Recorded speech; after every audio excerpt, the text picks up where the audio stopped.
আজ রান্না হবে দুর্দান্ত স্বাদের কচুর শাক। কচুর শাক খেতে কিন্তু কম বেশি সবারই ভালো লাগে। তো বন্ধুরা, রান্নার নতুন একটা ভিডিওতে তোমাদের স্বাগত জানাই।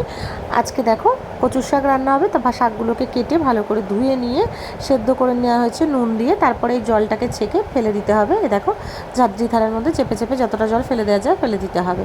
তারপরে কড়াইয়ের মধ্যে সর্ষের তেল নিয়ে তারপর দিয়ে দিতে হবে ইলিশ মাছের মাথা দুটো।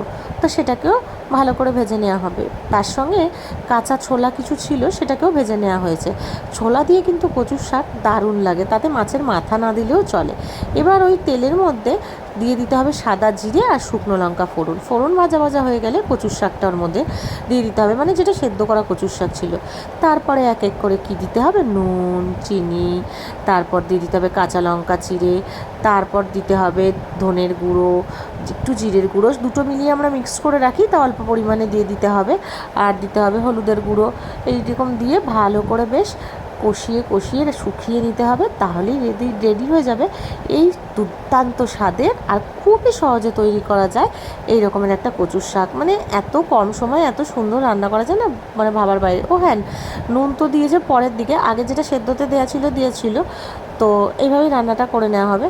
তো দারুণ দারুণ আজকে গরম ভাতের সাথে, মানে একদম কি বলবো, আজকে সকালে আমি ভাতই খাইনি। আজকে সকালে এগরোল বানিয়েছিলাম, খেয়েছি। কারণ কি আমার ইচ্ছাই ছিল আজকে কচুর শাক দিয়ে অনেক দিন পর ভাত খাবো। কারণ বহু বছর হয়েছে আমি কচুর শাক বা কচু জাতীয় কোনো জিনিস খেতে পারি না, কারণ কি আমার অ্যালার্জি হতো। তো ভাবলাম কি যে না, আজকে খাই। ও হ্যাঁ বন্ধুরা, সমস্ত কিছু হয়ে গেলে কিন্তু ওই ছোলাটা আর মাছের মাথা দুটো দিতে ভুলো না। আমি তো এত খেয়ে ভালো লেগেছে, তোমাদেরকে রেসিপি বলতে বলতেই ভুলে যাচ্ছি কী রান্না করেছি, কীভাবে রান্না হয়েছে আর কি। তো এটা কিন্তু আমার শাশুড়ি মায়ের হাতের।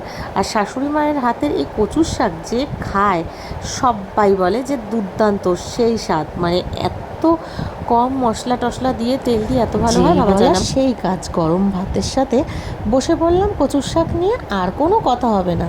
টপ টপ করে নেব আর টপ টপ করে খেয়ে নেব। আর একটু বেশি শাক দিয়ে অল্প ভাত মাখলে তার স্বাদ তো দারুণ লাগে। আর হ্যাঁ, কচুর শাক কিন্তু একটু আমরা মিষ্টি মিষ্টিই পছন্দ করি। তো মিষ্টি খাবার তো অনেকেই পছন্দ করে, কিন্তু কথায় বলে না যে দেশীয়রা একটু মিষ্টি তরকারি ভালো খায়, বাঙালরা কম ঝাল। কিন্তু আমরা বাঙাল, কিন্তু আমরা একটু মিষ্টি মিষ্টি তরকারি পছন্দ করি, বিশেষত এই রকম জিনিসগুলো। তো যাই হোক, কচুর শাকটা বেশ ঝাল ঝাল মিষ্টি মিষ্টি সব মিলিয়ে মিশিয়ে দুর্দান্ত হয়েছিল, মানে যাকে বলে সেই স্বাদ।